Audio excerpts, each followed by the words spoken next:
Live from the Dr. Jerry Henderson Radio Complex, it's time for Card Guys. And now, here's your host, Anthony Schulte. Good morning. Thank you, Michael, for the intro as always. And welcome to Card Guys Detroit Sports Talk, Season 4, Episode 5. Coming up today, we take a look at the upcoming NBA All-Star Game and make our predictions for the reserves. The sports card industry is bigger than it's ever been, with many stars being born and many specific cards being pulled. And this Saturday is the classic WWE Royal Rumble pay-per-view, and we provide our picks for the 30 entrants. I'm Anthony Schulte, and joining me as always is my man, Ryan Donnelly. Before I say what I'm about to say, I want to apologize if I have a lack of enthusiasm for today's show. I had a late night last night. Nothing personal. I just was spending time with my family in East Lansing last night, the Michigan State game. Go Green. I'll never say that. That's the first and last time you'll ever hear me say that. I'm a Wolverine and Chippewa for life. But anyways, yeah, I got back to campus pretty late last night. Well, not like late, but late in show terms, 11:30. I didn't get to bed until 1, and I'm on 4.5 hours of sleep. So if I do seem unenthusiastic and tired, I apologize, and I'll be better for Monday. But anyways, all you need is 4 hours and an energy drink. That's what I say. I don't drink energy drinks. I don't like caffeine. Anyway, unless it's the McDonald's McFrap. There you go. Anyways, hope your Wednesday is going great. Hope your week's going good. We have a mixed bag of topics today. We gentlemen. do. It's a little odd show. We're at a little bit of a lull because Pistons and Wings didn't play yesterday. Pistons got obliterated by the Cavs. The Red Wings did win, but we'll talk about them in our stars. There's no football this weekend. We don't consider the Pro Bowl games football. No football this weekend, and it's just kind of like a weird time in sports right now, kind of transitioning from football to kind of baseball and playoff season for the two arena sports. So yeah, exactly. We're kind of trying to get through that lull. But also right next to me, Mr. Michael Rosenkranz. Great to be here on a Wednesday. I'm on the upswing, getting over this cold. The last few days were kind of tough, but we're on the upswing. We're feeling good right now. This is going to be an interesting show. There's a lot of different topics that not one would usually expect to hear, but we're going to get right into it. We are. We're going to start with our 3 stars. Michael, how about you get us going today? Will do. So my third star is going to be Elmer Soderblom of the Detroit Red Wings. He got his first goal on Monday in Todd McClellan's rematch against his former team, the Los Angeles Kings. He got his first goal of the season after being called up from Grand Rapids. Good to see him get back on the score sheet with his first goal of the year. My second star, going to stay with hockey. We're going to go with Andrei Svechnikov of the Carolina Hurricanes. He had a great night against the New York Rangers, who are a good team. 2 goals and assists for 3 points on the night. He's now up to 17 goals, 20 assists for 37 points on the season. So a good performance overall from the native of Russia. And my first star, Tyrese Maxey. Great game yesterday. 43 points, 2 assists, 3 rebounds. Sixers won 118-104. You said this off of air, Anthony. Sixers are a sneaky team. They're sort of won 3 straight on the up and up on straight. everybody. Yeah. So good way for the Sixers to turn around. Tyrese Maxey again proving why he is one of the best players in the NBA right now. Kind of building off that, the Sixers have 5 games in a row at home. That'll be after big. that win against Los Angeles. So that'll be big for them. I kind of feel like for the Sixers, this is going to kind of make or break their season. Are they going to, if they win, say they win out or they win 4 of their next 5, okay, that puts them into playoff position. It puts them into play-in position. Say they lose a majority of their next home games. Well, this is probably the easiest stretch of basketball you have for the rest of the season. Do you sell at the deadline? A lot of answers about this Sixers team, which it's been kind of a weird season for them with Embiid being in and out and not being his normal MVP self. You got Maxey contributing. Paul George has fallen off a cliff and hit his head. I mean, it's a disaster over there in Philly, you know, considering their expectations going into this season being a playoff team. It is, but they're on the up and up, so hopefully they can continue that upward trajectory. But those are my 3 stars. Ryan? All right, my 3 stars. No negative start today. Originally, my negative star was Carson Cooper, but yesterday, he had a good game. 8 points, 10 rebounds. Well, for him. I consider Carson Cooper probably one of, if not the worst, centers in the country right now. In college basketball, he's terrible. But he had a good game yesterday, 8 points and 10 rebounds, so he got lucky and got off the hook for my negative star of the week. Anyways, my 3 stars. My third star, I'm going with Razor Ramon, Lucas Raymond, on Monday against the LA Kings. 1 goal, 3 assists, 4 points, a plus-minus of 2. He's been on a little cold streak, but nonetheless, he got right back into it with 4 points on Monday. My second star, I'm going with Amen Thompson. Lots of good performances in the NBA, especially on Monday. Monday. Lots of good performances in the NBA on Monday, and also lots of good performances in the NHL last night. But anyways, I digress. On Monday, against the Boston Celtics, 33 points, 9 rebounds, 4 assists, a block, and a steal, including a game-winning layup. Beating the defending champs 114-112. Amen Thompson probably will win a award of some sort, probably Sixth Man of the Year, but I digress. On my first star, shout out to friend of the program, Joe Hausler, because we have 2 Buffalo Sabres players, J.J. Peterka and Tage Thompson. Both players having hat tricks for the Buffalo Sabres against the Boston Bruins. 3 goals, 1 assist, and with a total of 4 points for both players. It's impressive to see. There was another hat trick last night. I forgot who it was. I know it was a Dallas Star. But lots of good performances in the NHL last night, and those are my 3 stars of the week. All right, I'll hit my 3 stars real quick. Third star, Marco Kasper of the Red Wings. I stole him from Ryan. You stole him. Yes, you did. When Ryan was typing, I called it, and That made me very happy taking Kasper. But 2 goals and an assist in the win against the Kings, that 5-2 win at LCA. Also had one of the 2 goals against Tampa Bay in the shutout, 2-0. So he's had a good couple of games so far, 4 points in his last 2 games. Marco Kasper, my third star. How about my second star? Isaiah Thomas. Not Zeke, not the Piston, but the little man. 5'9" Isaiah Thomas. He's back in the NBA realm in the G League in his first game in the G League this season. 40 points, 8 assists, 3 rebounds, and 4 threes. Wow. Seemingly unstoppable. Welcome back. It's just, it was so cool to see. Just get a notification. Isaiah Thomas had 40 points. Huh? This is the same Isaiah Thomas is like 35 years old. Yeah, and he's still killing it in the G League. He's had a couple stints in the G League the last couple years, but he always seems to kill it, and he's back with Salt Lake City with the G League, 40 points. My second star. Let's just hope that he keeps it up. Yeah, maybe he'll get another shot at the NBA. Because he'll average like 30 in the G League, and then he'll come up to the NBA and have like 40. Well, I mean, it's different. It's just a different game, too. You can't really... I mean, Tolu Smith is one of the best centers in the G League, but you bring him back to the NBA, bring him up to the NBA, he'll average like 2 points. Yeah. So, my first star, this is from Monday's slate of NBA games, not last night's. Anthony Davis on Monday. How about 42 points and 23 rebounds, 21 points and 12 rebounds in the first quarter? Incredible performance from Anthony Davis in their slight win over the Hornets. Shot 17 of 28 from the field as well for that game. And 60% from the field. Anthony Davis, my first star. I didn't mean to cut you off there, Anthony, but little bit of breaking news. What's up? The 5 likes have been reached on the last episode. Oh, really? For those who don't know, we set a like goal. We did a minor league baseball team trivia on Monday's show. And I said 5 likes and we'll do NBA G League trivia. And we have 8 likes on the show. So 8 likes. G League trivia will be coming your way soon. At some point, we'll do soon. At some point, we will be doing G League trivia. So there's that. Yeah. Good call, Michael. Good call, Michael. All right.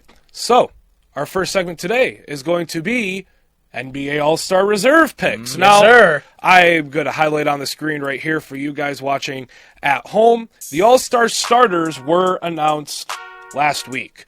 That includes, from the Eastern Conference, from the Cleveland Cavaliers, Donovan Mitchell. From the New York Knicks, Jalen Brunson. From the Boston Celtics, Jason Tatum.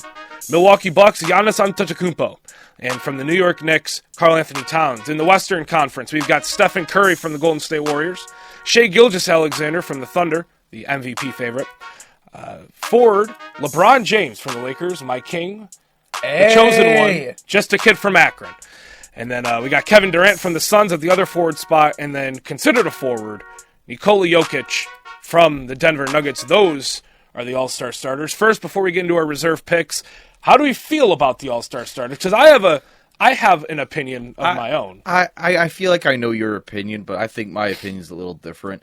I'm surprised Victor Wembanyama isn't starting. He was third place for the start. He was just left off. Here's the thing. East, this is the lineup I expected it to be. Cat, Brunson, Mitchell, Giannis, and Tatum.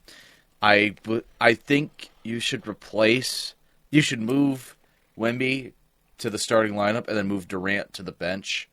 I mean, if we base this solely off team performance and team record, I know the Suns have a better record, but Wemby is playing light years better than Kevin Durant. But that's my only grudge with the starters pool. Everything else looks pretty accurate. I think Cade should be a starter, personally. There it is. That is about as unbiased as I can make it. I understand Donovan Mitchell, best team in the East. You're going to have a starter from that team. But Cade has better averages all around than Donovan Mitchell. So if we're basing it off averages, obviously Cade deserves to be over Donovan Mitchell. And Jalen Brunson, Cade's just had a better season than Brunson. The Knicks are, the 3 or the 4 seed? They are one of the top teams, but there's been moments this season where the Knicks are kind of like, what's going on with the Knicks? Like, this isn't what we're expecting from this team that's supposed to have all this talent. They probably have some of the most talent in the Eastern Conference. They should at least be, nobody expected this from Cleveland, but I digress. Cade has had a better season than Brunson, in my opinion. I think it's one of the best stories, and I think if anybody's earned a starting spot, considering their team and context, it's Cade. But that's really my only, other than agreeing with you with Wemby. Wemby should be a starter. He should be a starter. As much as I respect and like Kevin Durant, Wemby's just had the better all-around season, more impressive season, I'd say. Mm-hmm. Durant, he's still doing great things for his age, but you can't really compete with 4 blocks a game from Wemby. Yeah, he's going to be probably the unanimous defensive player of the year. Michael, any thoughts on the starters? Starters make sense to me. It's interesting. It's interesting to see. I don't know. It makes sense for Mitchell to be in that starting position. Would it make more sense to go for a guy like Mobley, though, or would he make more sense as a starter? Mobley would probably make more sense on the bench. He'd make more sense on the bench. He'd make more sense on the bench. The Cade bit, though, that you were mentioning, context is important because you just consider where the Pistons were at a year ago. Mm-hmm. This team is light years better than they were a year ago under Tavares Montgomery Williams. Yes. And J.B. Bickerstaff has turned this team around. And hopefully for Pistons fans out there and NBA fans out there and for people who just, see the good play in the NBA for what it is, Cade will get a reserve spot. He probably hopefully will. Later tonight. Now here is the case for Cade. 24.8 points per game. Let's just call that 25 points per game. 9.4 assists per game, 9.4 assists per game, 6.4 rebounds per game, 45, 36, 83 splits. He's leading the Pistons to their best start since 2018-19. That's 23-23 right now. We're on a 2-game losing streak, sadly, and 8th in the East. We were just 23-21, 6th in the East on Saturday. He has 10 games of 30-plus points and 18 games of 10-plus assists. He also has 7 triple-doubles this season. That's third in the NBA, only behind Jokic and LeBron. LeBron at 9, Jokic is at 21. So that's the case for Cade, almost a shoo-in for a reserve spot. Here are the reserve predictions from us. I'm going with Cade Cunningham, Trae Young, Jaylen Brown, Franz Wagner, Pascal Siakam, LaMelo Ball, and Damian Lillard. Here's my rationale for all this. I kind of put together some notes. We just went over Cade. Trae Young, he's averaging the most assists per game in the league, 11.5. He has 3 20-plus assist games. He's an all-star. He's struggled a little bit recently. He's an all-star. Jaylen Brown, second-best player on the Celtics, defending champions. It's really a weak East pool. There's not much to choose from. Jaylen Brown, I honestly, with his splits, probably wouldn't put him here if there was a better option, but There's not many better options. Franz Wagner, averaging almost 25 points per game. Highest scorer on the Magic. Playing like an all-star this year. He deserves it. Pascal Siakam. He's averaging 53-41 splits. 20 points per game on the Pacers, leading the Pacers in points per game. And as of late, he's had some great games to kind of help lead the Pacers into this kind of push they've made towards the fifth spot in the East. LaMelo Ball, he's kind of struggled recently too, but 28 points per game. It's still 28 points per game and 7.3 assists per game. He makes it in as a wild card for me. And Damian Lillard has had a really good stretch of games recently. He's the other wild card for me in the East. Your guys, do you guys want to say yours, or do you want me to say it? I got it. Okay. For the East, I have Cade Cunningham. Enough said. What he's doing this season with basically a bottom 10 roster is nothing short of impeccable. He's had 9 assists, which is third in the NBA. I mean, he's had a couple 15-plus assist games. Nothing short of incredible what Cade Cunningham's been doing with the Pistons this year. Without Cade Cunningham, the Pistons would be absolutely nothing, even with Tim Hardaway and Beasley and Tobias and whoever. I also went with Trae Young. I mean, yeah, you're right. He's been on a cold streak, but still, multiple 20 assist games, bless you, is still nothing short of impressive. He's averaging 40% from the field. For my first forward spot, I went with Jaylen Brown. Like you said, second. He's practically a first option in my eyes for this championship team. I see Tatum as a second option, but really? the NBA doesn't see that. I think Jaylen Brown is way better than Jason Tatum. My second forward spot, I also did go with Pascal Siakam. I mean, he's helped this Pacers team.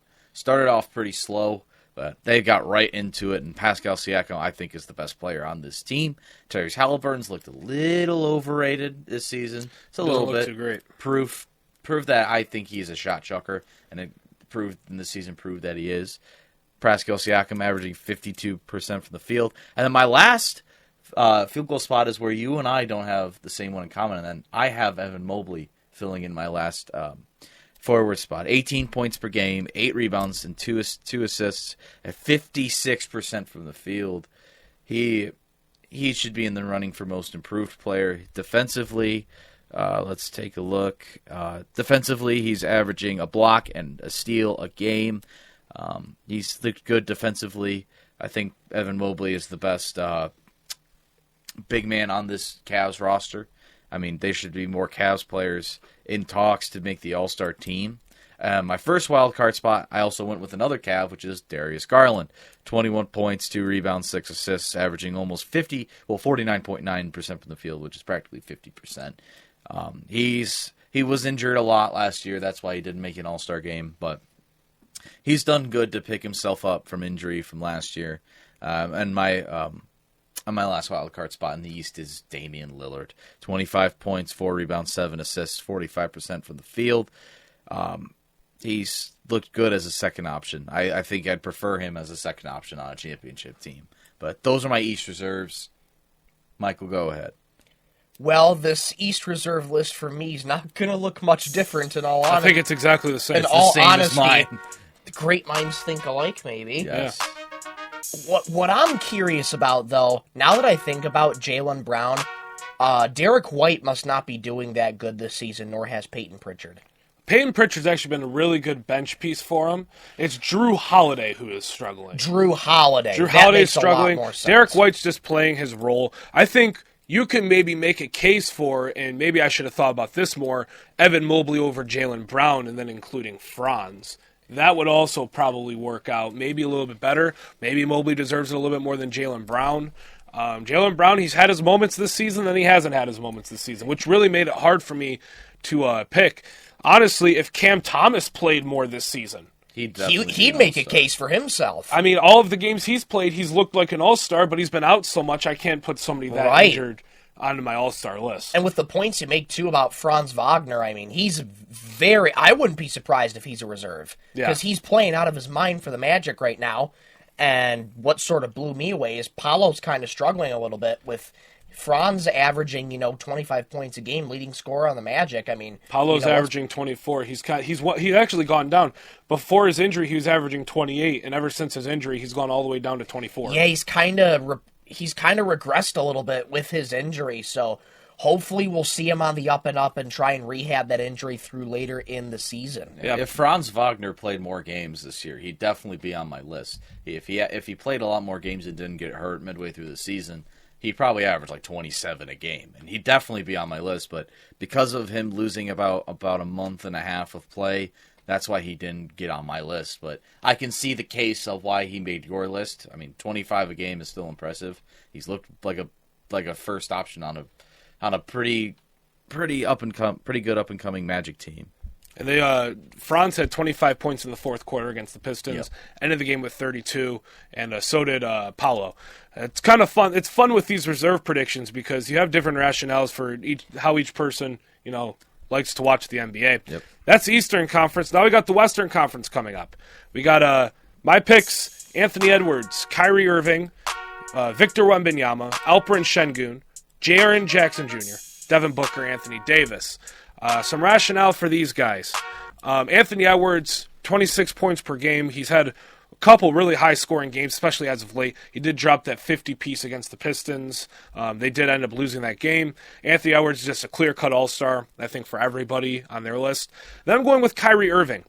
He's kind of filled the void pretty nicely when Luka's been out. Luka's been out for a long time, as we know. Kyrie Irving averaging 24 points per game on 48, 42, 90 splits. So really good splits for him, almost at that 50, 40, 90 club. And, 24 points per game as the number one option on Dallas, who they've kind of been up and down this season too. Derek Lively's injured, Luka's injured, but he's kind of held the ship down as far as a first scoring option, so I go with Kyrie Irving. Victor Wembanyama, I mean, nothing more you can say about that. 24.5 points per game, 11 rebounds per game, 4 blocks per game, 48, 35, 84 splits. Just an all-star season for him. Probably should have been starting, as we've been saying. Alperen Şengün, the best player on the second-best team in the West. 19 points a game, 10 rebounds a game. Not shooting the ball well from three, but he's had these big games. That's why I'm putting Alpi in there. I think a Rockets player should be in there as the second-best team in the West. And Jalen Green's been a little too inconsistent the entire season to warrant an all-star selection. Fred VanVleet's been just kind of there. Delon Brooks definitely doesn't deserve it. And Jabari Smith Jr. has been out, so I'm giving it to Alpi. Jaren Jackson Jr., best player on Memphis. They're the third best team in the West. 23 points a game. 3 stocks. I think it was 1.8 blocks and 1.2 steals a game. 50% from the field. Just best team, or the best player on one of the best teams in the West. Devin Booker, I think he's had a very under-the-radar season because of how mediocre the Suns have been, how much drama there is between Bradley Beal, Yusuf Nurkic. So Devin Booker still averaging almost 26 points a game, so he gets a wild card spot for me. And then Anthony Davis. He was one of my stars. He's had a great season so far, averaging the most points on the Lakers, who have kind of been on, I think they won, I think it was 5 or 6 straight before the loss last night, and Anthony Davis did end up getting injured last night as well. So we'll kind of see how that impacts maybe reserves, or if he does get selected as a reserve, if he might not be able to play depending on that abdomen injury he suffered. But those are my picks for the Western Conference All-Stars. Yeah, so my picks, I have a couple different players. You do. My first guard spot goes to Anthony Edwards. I mean, he's a clear-cut all-star, probably not only for real fans, but for casuals too. But 26, 5, and 4, you can't really beat those. He's top 10 in points per game. My second guard goes to James Harden of the LA Clippers. James Harden. 21 points, 5 rebounds, 8 assists. I mean, hold on one second. This Clippers team is weak, I'd say, outside of Harden and Kawhi. And Kawhi's barely played. Kawhi has played 6 or 7 games. He's averaging 15 a game. Right about. And he's past his prime. And what Harden's been doing, carrying the Clippers to the 6th seed in the West, a very tough conference. That's honestly shocking. I think, if there's any Clipper to make an all-star team, it's got to be James Harden. What about Norman Powell? I think Norman Powell, too. He's averaging 28 points per game in January. Norman Powell could be a bigger case over Harden. He would have, if I wasn't going with Kyrie, I'd put Norman Powell in, because he's really contributed to the Clippers' success. I think he's averaging like 25 or 26 points a game this season. Nobody expected Norman Powell to be as good and consistent as he's been, and he's been good and consistent. So if I were to pick somebody from the Clippers personally, it would be Norman Powell. I think Powell, at the beginning of the year, I saw he was on a hot streak. Yeah, he's averaging 24 a game. Yeah, that's for the whole season. 50% In January, he's averaging 28, and his most improved player odds have skyrocketed. Might be Cade. Anyways, he's the favorite right now. Cade is. Anyways, my first forward spot, Victor Wembanyama. We already went over this. He should be a starter. Domantas Sabonis. Good pick. As my second forward pick.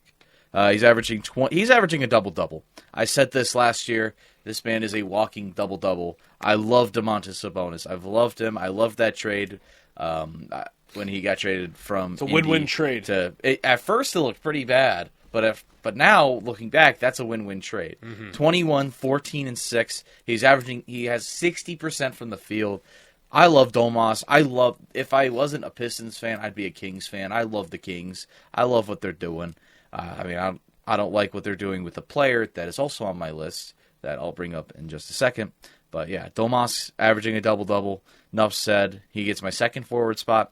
Alperen Sengun gets my third forward spot. If there's anybody on the Rockets to deserve an all-star spot, it's him. 19, 10, and 5, also averaging a double-double, 50% from the field. There's 3 players I think that deserve an all-star spot this year, and it's Cade, Wemby, and Sengun. Sengun should have been an all-star last year, but I digress. And my first wildcard spot goes to De'Aaron Fox.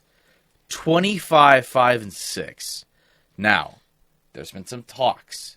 Yeah, he's in trade rumors. He's in now. trade talks. Mm-hmm. So, folks, grab your popcorn because De'Aaron Fox might be traded in the trade deadline. This is going to be a fun trade deadline, especially to answer the question of where is De'Aaron Fox going to go. If he even goes anywhere. They don't have to trade him if they don't want to, if they can't find if you're a the smart right package. If you're a smart franchise, you would not trade an all-star guard. But 25, 5, and 6, still good numbers from De'Aaron Fox.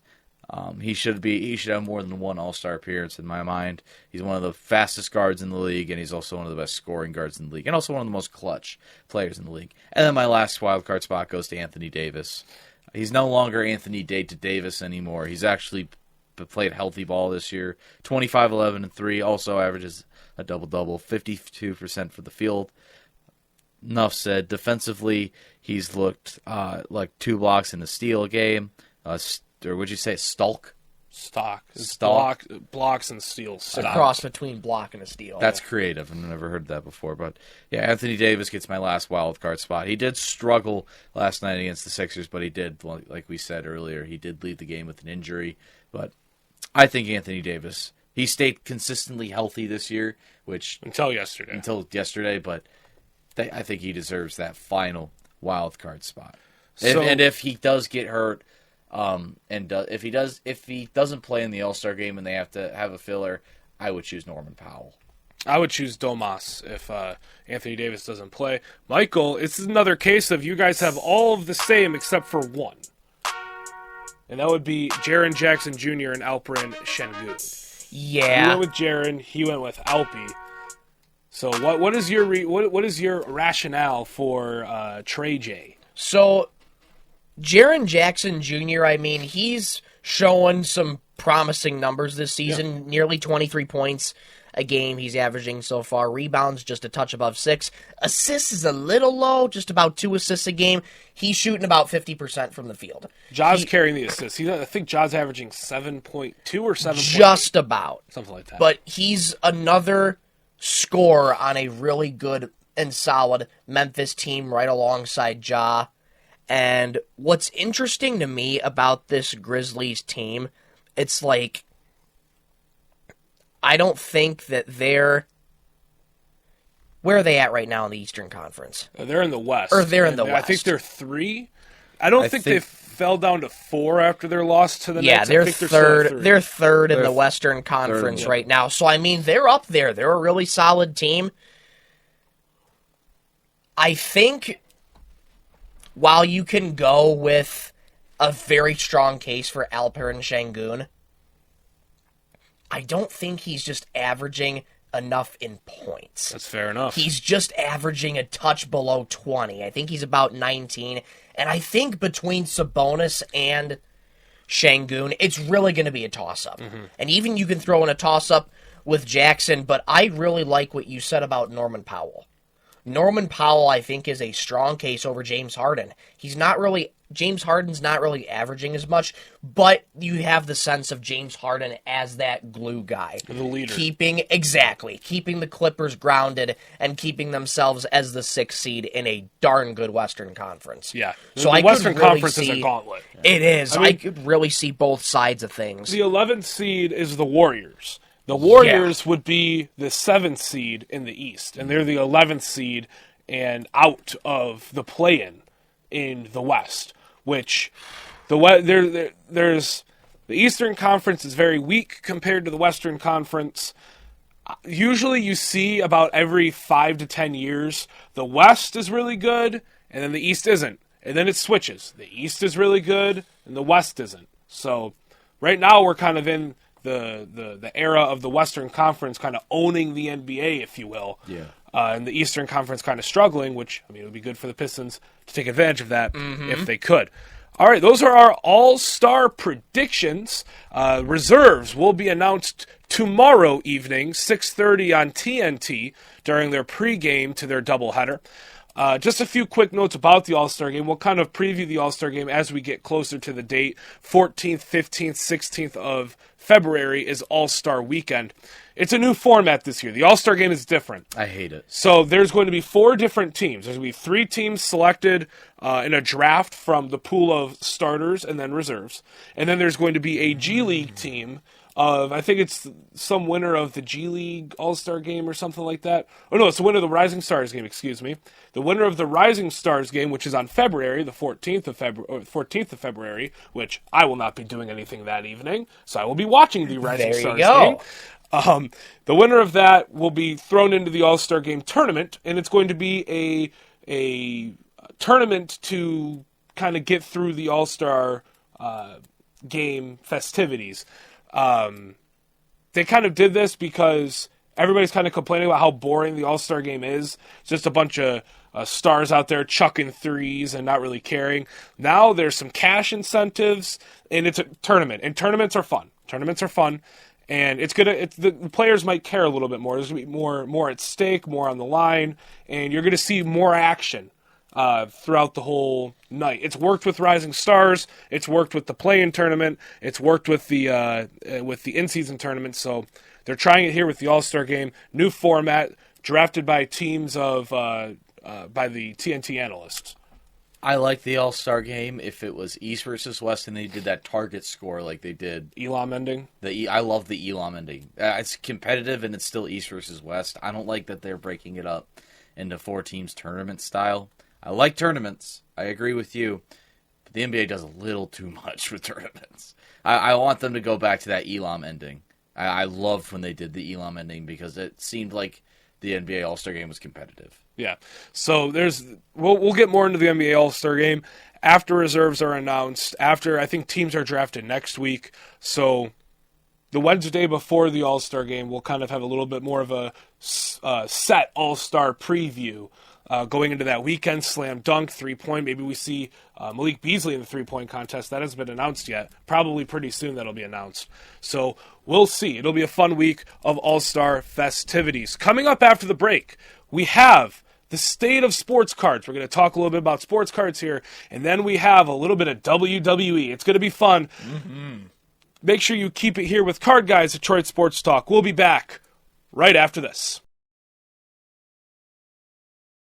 Sports cards, signed jerseys, signed helmets, and more. Miller's Sports Cards and Collectibles is your one-stop shop for all things the hobby. Make sure to check them out down Mission Street in Mount Pleasant, right past Meyer. Miller's Sports Cards and Collectibles. Card Guys, Detroit Sports Talk. Join Michael Rosenkranz, Sports take precedence over academics. I agree, but Ryan Donnelly, Corbin Burns, who is their big ticket J13 item. Scooble is with us. Scooble's our big ticket. Did J1. you just call Tarek Scooble James? and Anthony Schulte. I have an issue. You have. There is no break. It's a constant grind. It's an unbreakable cycle. Yeah, it's. As they navigate through the Detroit sports landscape. Live Mondays and Wednesdays at 7:30 a.m. on 101.1 The Beat in Mount Pleasant and at 11 a.m. on YouTube. Card Guys, Detroit Sports Talk. Welcome back. Card Guys, Detroit Sports Talk. Ryan Donnelly, Michael Rosenkranz, Anthony Schulte with you here on this Wednesday. Kind of a lull in the sports world, so it kind of opens up the show to some unique things we don't usually get to talk about. How about the state of sports cards? We haven't really talked about sports cards much. Tony DeLucia, first of all, happy birthday. Happy birthday. Happy birthday, late birthday, Tony. Yes. His birthday was yesterday. Friend of the program. This is for you. Yes, it is. Because he asked for this. He did suggest this, and I thought it was a good idea. So Yeah, it's a good idea.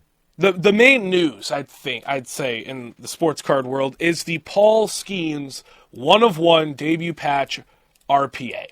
Probably the most sought after card I'd say in sports cards in a good minute. So it was pulled by an 11-year-old. An 11-year-old pulled it. And he sent it to auction. However, it's kind of weird how PSA got it so quickly and it got graded so quickly. That kind of, I don't think it was sent in normally. I think PSA requested that thing and wanted to get it graded ASAP. So why did I hit continue on that? I do not want to sign up for an MLB account right now.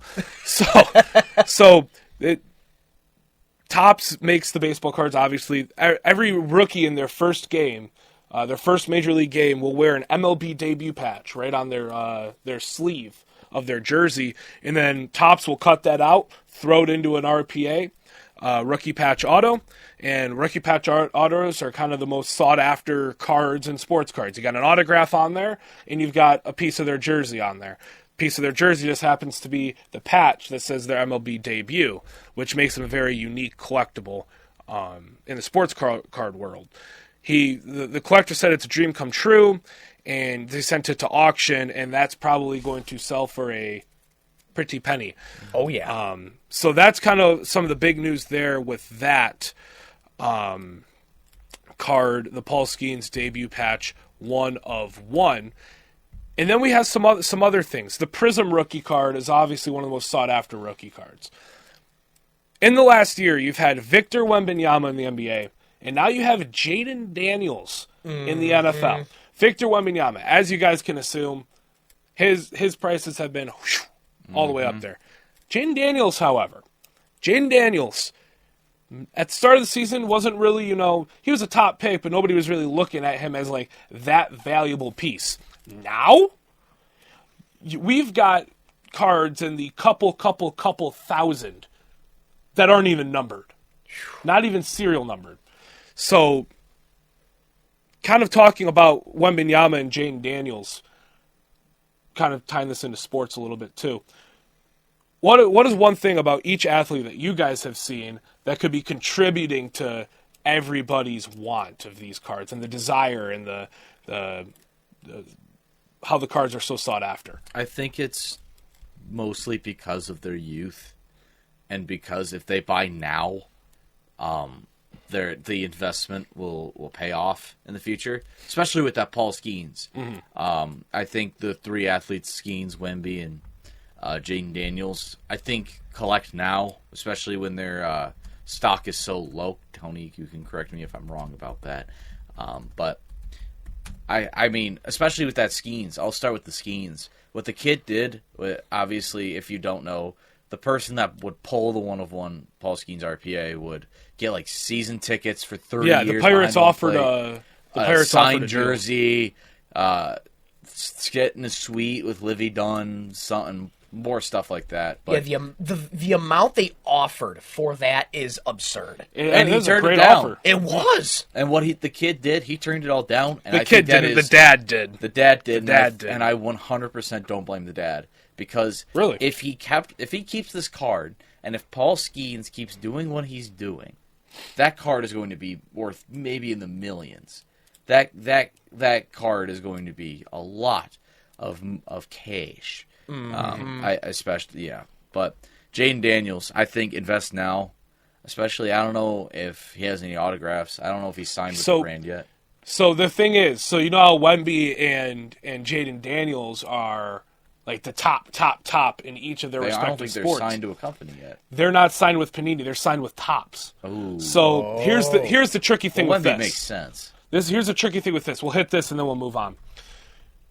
Panini is losing the licensing deals. Panini has had NFL, I think, since 2015-16. Correct me if I'm wrong in the comments. And then Panini's had NBA since like 2008, 2009. So Panini's been mainly NBA for the most part. That's kind of what put them on the map as a card production company. They're losing the NBA license in October to Topps, Fanatics. Fanatics owns Topps, so Topps was making the cards. So Panini is going to be rushing a lot of their sticker autographs and a lot of their products out before they lose that licensing in October, and then Topps will take over for them in October. They're losing the NFL license in April of next year. So they still have a whole other year, and they have all of next year's rookie class with the NFL. Panini does. Topps, however, has the rights to Jayden Daniels and Victor Wembanyama's autographs. So Victor Wembanyama, his only rookie autographs in a quote-unquote pro uniform are unlicensed Topps cards. We've seen it with Topps Chrome, Topps Cosmic, Topps Finest. And then you see Jayden Daniels, he's also with Topps. So he's going to be in like Topps Composite, something like a CJ Stroud last year. How CJ Stroud, he was in Topps Composite with all of the Topps brands with his RPAs and his autographs. So Jayden Daniels is in the same boat there. They're both exclusive with Fanatics. So Panini has the licensing, but they don't have the autographs. So in turn, that makes their very low numbered cards more valuable.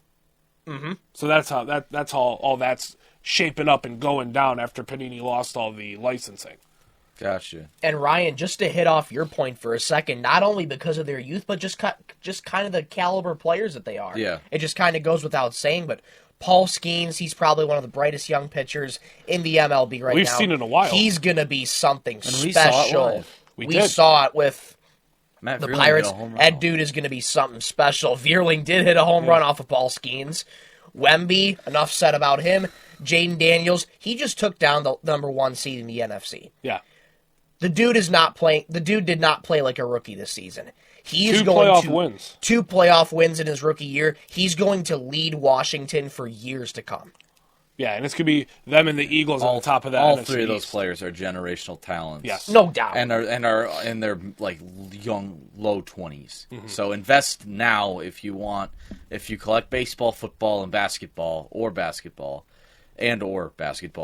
then I highly suggest collect now before that stock. It's already gone up. It's already, quite the pretty penny to get in on these guys. But they're the sought after players, and that is the state of sports cards. Obviously, there's more, but that's what we're going to hit today. It's now time for a little bit of WWE talk. We are going to go over the Royal Rumble, one of the big 4 pay-per-views. My personal favorite. It's honestly, I have not watched the Royal Rumble during my fandom. I became a fan of WrestleMania last year, thanks to him. And my first match was Seth frickin' Rollins and Drew McIntyre. When Damian Priest, who is one of my favorite, if not my favorite wrestlers, cashed in his Money in the Bank briefcase, which is basically gives you a chance at a title. Royal Rumble is probably going to turn into one of my favorite premium live events. I watched last year's. I was just kind of like, I'll skip through it, kind of just, see what the good matches are. I watched the whole thing. I love the Royal Rumble. I loved it last year. Even the 2 matches, the Roman Reigns and the Logan Paul match? The Fatal 4-Way. It was Fatal 4-Way, It was right? a Fatal 4-Way, yeah. And then the Logan Paul. Let me see if I remember who's in that. Roman, Randy, LA Knight, Is it AJ Styles? Yes. Okay. Got it. All right, so the Royal Rumble is Saturday. We've been looking forward to this puppy for a while. It's kind of getting me through this week here. Give you something to look forward to. Yes, it has. Whenever I'm in class, I'm like, yes, the Royal Rumble is Saturday. So here are the confirmed entrants on the men's side of things so far. We have L.A. Knight. Yeah! He is confirmed. We're 20 years old. And We have John Cena confirmed. Can't see me. John Cena. We have CM Punk. Chick Magnet Punk. He is confirmed. Oh my. That's where his name comes from. That's what CM comes from in CM Punk. I thought it was Chicago made. Nope, it's Chick Magnet Punk. That's his name. Yep. Good to know. That's his name. CM Punk, he announced that on January 6th. So Insert a clip of Anthony yeeting right now.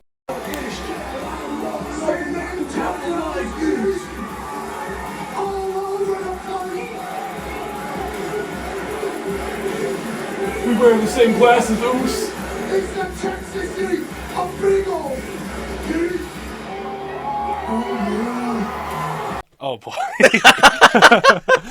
Did y'all enjoy that? Wasn't that a feast for your eyes, folks? We're 20 and, years. Hey, he's doing it live right now. He's 20 years old and we're yeeting.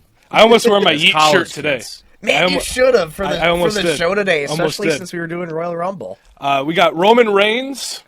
Acknowledge him as your tribal chief. He is the tribal chief. He is the tribal chief. Until Reigns. Great Paul Heyman. Shout out Paul until Heyman. The Rock takes it from at WrestleMania. Who knows? Maybe The Rock will come out at WrestleMania. You don't know with that guy. Seth frickin' Rollins. He is confirmed. Drew McIntyre. He is confirmed as well. Rey Mysterio, the Hall of Famer. He's confirmed. I want to see him win this. It would be cool to see That him. I don't would think be he will. cool to see him win. We have Sami Zayn. Sami Zayn is confirmed. Sami Uso, Yes. as some would say, the honorary Us. Shinsuke Nakamura with his new kind of character and theme. He is confirmed. Logan Paul. Oh boy. Logan Paul. I is like him, confirmed. okay? I like him. I just wish he wrestled more. And I have the same thing with Roman Reigns. I wish they would wrestle more. I wish I liked Logan Paul as a person, because as a wrestler, he's pretty darn good. And then you have Penta. Zero. Miedo. One of Penta. my favorites in the Indies. He's, oh my goodness, he's a treat. If So you how guys many- haven't, How many wrestlers does that count? we have more. Look up Pentagon, right? It's Pentagon Jr. Pentagon. Lucha Underground. Thank Me Later. His match with Io Sky. Thank Me Later. Look that up. Or Watch his it. match with Rey Mysterio and Lucha Underground, also very good. Just watch Lucha Underground in general. That's good stuff. So that's the first 12. This And then is we have 13. Chad Gable, Braun Breaker. The dogs are barking for Braun Breaker. Dogs. And then Carmelo Hayes. So 15. So that's all 15. 15 are confirmed. 15 So that are means not. we have 15 to guess. 15 to guess. So- Trick Williams. Trick. I think it's going to be Trick. I think they'll throw a couple. They didn't do any legends last year. The only return, quote unquote, that they did last year was Andrade, which I thought was pretty cool. I watched the Royal Rumble last year live at Martin Ice Arena. Really? Anyways, I digress. I said I digress a lot today. You have this. I think Trick Williams will come out for sure. I think they're gonna leave another couple spots for TNA guys. So I think Joe Hendry, Hendry. I believe. I believe. Yeah, Nick Nemeth? It's his gimmick. Here's who I think. Well, here's a couple wrestlers who I think will come out. Trick, Joe Hendry, What? one of the Rascals. What? If you smell what the Rock is cooking, I think the Rock will come At out. 31, flexes TKO power. That would be absolutely insane. I think the Rock will come out. Also, I wanted to do that.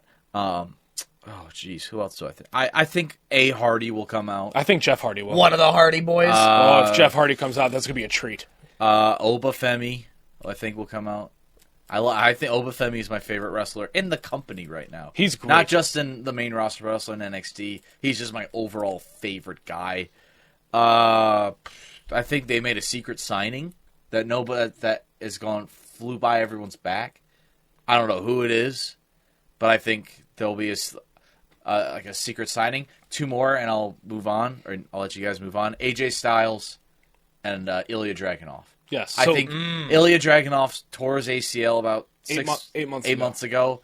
His timetable to return is WrestleMania, so I think he'll make a surprise return. Well, he's been in the ring practicing at the Performance Center, which is leading people to believe that he will come out. It's also, you say AJ Styles, his foot injury has healed quicker than expected, and there's a chance that he could be ready. He's been cleared, and he could be ready for the Royal Rumble. I want to see him. I hope he doesn't get injured again. I agree with those. I also think that Ethan Page might come out. No. I think he might. There's a chance. Page. I think a lot of NXT guys will probably come out and get Sheamus. That's a good one. Sheamus, yes. I'm kind of guessing Sheamus is a surprise. I think Sheamus will, because he kind of wants that WrestleMania opportunity for that Intercontinental Championship. Mm-hmm. So I think Sheamus could. Just thinking TNA guys, Joe Hendry, Nick Nemeth, one of the Hardy Boys.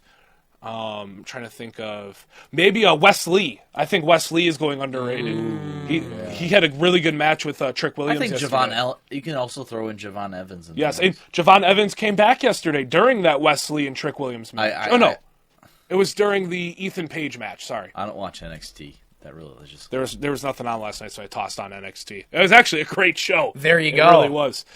So, do you have any other guesses? Could we see a guy like Dominic Mysterio? Yes! Oh, yeah. Dirty Dom. Good call. Dirty Dom, especially with Rey in the match. Yeah, I didn't think Rey Mysterio was still wrestling. I think we're going to get Rey Mysterio, Dominic Mysterio 3 at WrestleMania. I would think so. And he'll go on a babyface run. Sheamus, I think, is another guess for me. Ooh. I'm just trying to look. There's so many. I don't watch WWE as religiously as these guys, but I'm a huge Undertaker fan. I know he's probably not going to come back. No way. But if I hear that bell and the lights go off, I'm going to freak out. I think... Because at most, he's just going to do, lights out, lights on gimmick. A surprise that I don't think we're really thinking of right now is, and I know he's injured and it probably won't happen, but it could happen, Big Bronson Reed. No. It could. It could be all a work. That's the thing. You never know. Anything could be a work. I think he actually is injured, but it could be a work. We could see Axiom or Nathan Frazier. I'd love to see Axiom. I think we could see Axiom. They're my favorite tag team. I'm just looking through the men's roster because I know we're forgetting some people. Do you think Braun Strowman could make a return? That's his thing. I think Braun Strowman. He did get injured. Jacob Fatu, I think he'll come out. Jacob Fatu will come out, the Samoan werewolf. He is great on the mic. But Braun Strowman got just taken out last Saturday night's main event. So I think they're going to try and sell that to really bring, Jacob Fatu from here to here. But he could come out. Like you said, Ilya Dragunov, I think he could come out. Definitely not JD McDonough anymore. He just got pollywopped. We haven't said his name. Big Jimmy Uso. Yeah. I think Jimmy Uso could come out. Especially with Jay already being confirmed, so Jimmy could be an entrant. We could see Kofi or Xavier of the New Day. It's a new day. Yes, it is. New Day sucks, though. Yeah. Here's somebody that is signed to WWE. I did not know that he was official. I guess I kind of did know. Lance Anoa'i. Yeah. I think Lance could come out. He's an ID, though. He's still part of the roster. This might be a stretch. Because with the WWE ID is new. They could include some WWE ID guys. I think nobody's talking about that. This might be a stretch. Brock Lesnar! I think it's the investigation's still ongoing, but I think that's possible. Okay, I thought it was over. If it's still ongoing, it was a different Vince McMahon. If the investigation's still ongoing, then it's probably not possible. But if not, you could see probably a surprise return for Brock Lesnar. I did see a report a little bit ago that said that he's starting to go back in the ring. Because I think he's been on hiatus since 23. August of 2020. Yeah. His last match was SummerSlam in Detroit. Yeah. I should have been there. I wish I was there. I wish I was a fan back. Anyways, we had to move on to the women's side of the bracket because Last year, the women's Royal Rumble match was way so better much than the better. men's. And there's a lot more surprises usually with the women's side. So here's who is confirmed. The irresistible force, Nia Jax. I don't like her. Nia Jax. We have the never role listened. model, Bayley. never Charlotte liked Flair, which I wish that was saved instead of a vignette. I wish it was just a surprise. Naomi. Glow. And then Bianca Belair, EST of WWE. Liv Morgan. Yes. Liv Morgan. Raquel Rodriguez. Yes. Lyra Valkyria. Ah. Ivy Nile. And then Io Sky. So Some that leaves surprise. us. I feel like on Friday we'll have a couple more. Jordan Grace. She's already She signed just with got WWE. signed. Her surprise. She's coming over from TNA. Jordan Grace for sure. She was at the Rumble last year. She was as the TNA champion. Knockout champion. That was a grand slam signing for WWE. I want this to happen so bad. And if I hear her music, It's AJ Lee is not coming back. AJ Lee. You're looking And if- for I want AJ Lee. AJ Lee so bad to come back. And if AJ Lee does come back, record my reaction, and that'll be the cold open for Monday night show. Cobb, the entirety of Cobb will know if AJ Lee is back. If I hear that music, oh my goodness, I will be so happy. my. I also think someone that will be coming back is Nikki Bella. She has been working. I want in the Nikki ring? Bella back so bad. Man, it's been a while for Nikki Bella, hasn't it? She was at the Raw premiere, and it's been rumored that she's been working at the Performance Center to get back into the ring. I think Nikki Bella. I think another name that's been flown around that I want to see is Michelle McCool, yes, Undertaker's Sharon McCool. wife. I think she was one of my favorites. Becky Lynch. Becky Lynch. Becky I Lynch, think she's Becky been wanting to make a return. Becky returns at 30. How about this? Alexa Bliss. No. She's coming back to WWE soon, so it would make sense. I She's been could working. see Alexa Bliss. I think Alexa Bliss, if she does return, she'll return after WrestleMania. They're saying she's to be part of the Wyatts, and I don't want that. Jade Cargill, maybe? Yes, Jade is going to return. I'm Jade confident in should that. return, Jade's I going to think. return, and then she's going to go after whoever attacked her. It was Naomi. Naomi. I think it was Naomi. I think it was. I think she's going to eliminate Naomi. I just had a name in my head. Oh gosh, it's gone now. I was like, oh, this would be awesome. Roxanne Perez. There we go. Yes, Roxanne. I think Roxanne Perez. We're gonna get a You know couple who I think we NXT can guys. see? Julia. I don't know. Julia? I don't watch NXT. Julia. I think Shotzi. There's a chance that Shotzi. That's the name I was thinking of. Shotzi. There's also one of my favorites, Fallon Henley. Part of Fatal Influence. I thought it was going to be a different name that I remember. Fallon Henley. She's been working. Trish Stratus. Yes. Oh, Trish- there you go. Trish- She just had a match like a year and a half ago. She could She come just back. had a steel cage Trish match. Stratus could That's come back. Fallon Becky Henley Lynch is the at women's. Payback. So I could definitely see Trish Stratus making a return to in ring for 2 minutes. Fallon Henley is the North American Women's Champion in NXT. I'm sorry, I don't watch WWE like I used to. But here's the thing about my stance on WWE. I don't take time off my day to watch like SmackDown and Raw and NXT like he does. But I will. Sorry to expose you like Way that. to call him out, Ryan. But I mean, I do. it's- I mean- it's the truth. But there's only 3 events that I will take time off my weekend for: Royal Rumble, WrestleMania, and SummerSlam. I've taken days off for SummerSlam, except for the one in Detroit because I had to work that day. Different job, not Village.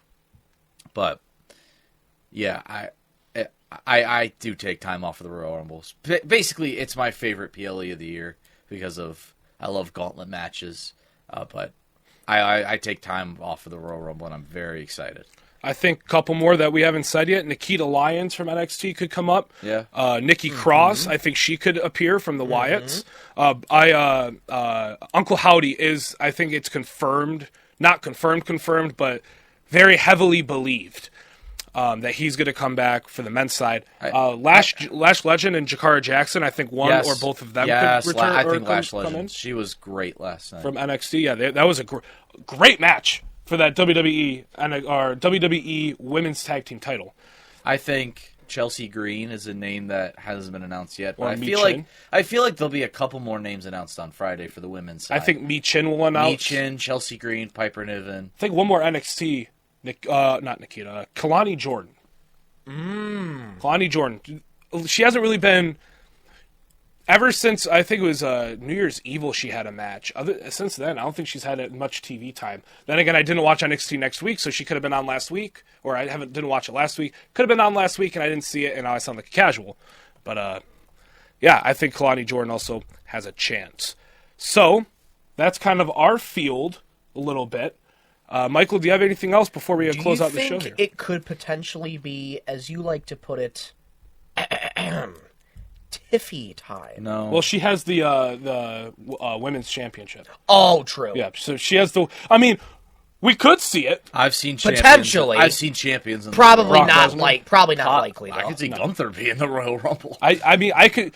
Just because you have a championship doesn't mean you can't enter the Rumble. I think it's possible that Tiffy could come out. It's but possible. I don't think that's likely. Hot take, if Michelle McCool comes out, Undertaker has to do a gimmick. Lights out, lights on gimmick. Maybe to help her. That would be outstanding. Maybe to help her. That'd be cool. I think Michelle McCool will be in the Rumble. I don't know, there's a lot of surprise. This is what's fun about the Royal Rumble, because you don't know what you're going to get from the surprises that they leave. I think my hot take with the Rumble is I don't think people should declare. I agree. I don't think people should declare because it kind of ruins the surprise, especially because there's 15. Because now you're expecting them. You're expecting guys Exactly. like Penta and Cena and Carmelo Hayes. Like, I think those people should leave it, like zip it, and like the big stars like Drew and Seth Cena, and Punk and Cena should have declared. But I don't think there should have already been. I think there should be 5 declarations on each side from the 5 biggest stars. Yep. And then the rest is all kind of just left up for speculation. I agree. Yeah. Anyways, that's our WWE segment. We don't usually talk WWE on the program, but it's always fun to talk WWE, especially when it's Royal Rumble, because Royal Rumble is probably one of the most fun PLEs there are. I agree. Yeah. PLE, It's my pay-per-view, favorite. whatever you say, whatever you want to say. All right, that's all we have for today's show. Like Ryan said in the open, kind of a mixed bag of things, but, with a little lull in the sports world right now, kind of transitioning from football to baseball, take advantage of that and have some fun with a few topics we don't usually cover here. Thank you for tuning into Card Guys Season 4, Episode 5 on 101.1 The Beat and YouTube. Tune in Monday as we curate our Lions off-season checklist. Our off-season checklist episode on Monday. For my good buddies, Ryan Donnelly and Michael Rosenkranz, I'm Anthony Schulte saying so long, everybody. Love you, Mom and Dad. Happy birthday, Grandma. If you smell